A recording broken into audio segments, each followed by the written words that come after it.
Sir ఈరోజైతే మీ ending అనిపిస్తా ఉంది. చాలా సంతోషంగా ఉంది సార్. నాకు ఇప్పుడే కాదు 4 సార్లు ఏజ్లో పోయింది. ఏజ్ అంటే ఇప్పుడు నేను మీరు ఇద్దరం రాశాము, సేమ్ మార్క్స్ ఉన్నాయి.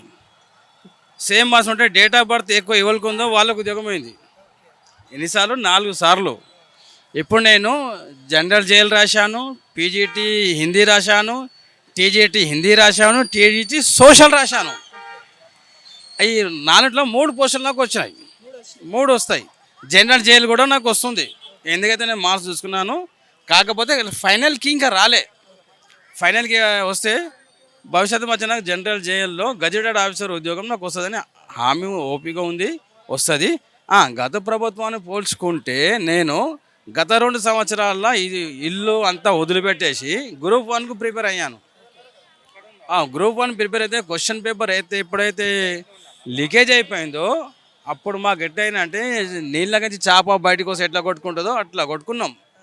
ఎందుకు కొట్టుకున్నామంటే మాకు ఆ ఉద్యోగం రాకపోయినా ఒక మార్పు పోయింది అంటే బాధ కాకుండే, కష్టపడిన తర్వాత ఆ పేపర్ లీకేజ్ అంటే మా 2 సంవత్సరాల శ్రమ వేస్ట్ అయిపోయింది. దానివల్ల ఫ్రెండ్స్ సర్కిల్లో చుట్టాల్లో కూడా ఎవరు కూడా మోకం చూపించకుండా ఒక దొంగతనం చేస్తే కూడా దొంగ కూడా కొంచెం బయటికి పోయి తిరుగుతాడు, కానీ దానికంటే అధ్వానంగా ఫీల్ అయిపోయినాం. మా ఇంకా ఫ్రెండ్స్ అయితే వాళ్ళు అయితే ఎగ్జామ్ రాయడమే బంద్ చేసాడు, అప్లై కూడా చేయలేడు. వెంకటయ్య ఉంటాడు నంచర్ల మండలంలో, వికారాబాద్ జిల్లాలో. ఆయన అయితే ఏం వద్దు అన్న అని చెప్పి కూరగాయలు అమ్ముకుంటా అని చెప్పేసి బంద్ చేసి ఈ ఎగ్జామ్ కూడా రాయలేడు అతను. అంత అదైపోయింది పేపర్ లీకేజ్ అవ్వడం వల్ల. గ్రూప్ 1 ఎందుకంటే అంతా స్కూల్ ఊళ్ళు అంతా వదిలిపెట్టేసి చదువుకున్న తర్వాత లాస్ట్ ఫైనల్ ఒకసారి లేదని చెప్పేసి ఏమి కావాలి. ఒకసారి కూడా కాదు 2 సార్లు లీకేజ్ అయింది. ఇప్పుడు మూడోసారి ఎలా ఉండబోతుంది? మూడోసారి ఇప్పుడు బాగుంటుంది. ఎందుకంటే టీఎస్పీఎస్సీ ప్రక్షాళన జరిగింది, బాగుంటుంది. మేము కూడా ఇప్పుడు దాన్ని కూడా ప్రిపేర్ అయితే ఇంత ఆల్రెడీ ప్రిపేర్ అయ్యాం. ఒకసారి ఇట్లా వెరిఫై ఇట్లా చూసుకుంటూ పోతే రాయొచ్చు.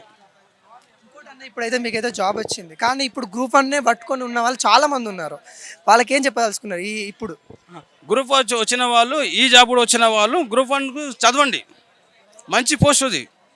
పాలనా అధికారి మనకు సంక్షేమం ఉంటాయి, మంచిగా చదువుకున్నట్టయితే ఈ కింది స్థాయి ఉద్యోగాలు ఉన్నాయి. ఇప్పుడు గ్రేడ్ 1 వస్తే ఒకరికి వస్తుంది. ఇప్పుడు టీజీటీ పీజీ 3 ఉద్యోగాలు ఉన్నాయి కదా, మేము వెళ్ళిపోతే కింది వాళ్ళకు న్యాయం అవుతుంది, వాళ్ళ జీవితాలు బాగుపడతాయి, వాళ్ళ భార్య పిల్లలు అందరూ బాగుపడతారు, వాళ్ళ భవిష్యత్తు బాగుపడుతుంది. కాకపోతే మనం త్యాగం చేయాలి.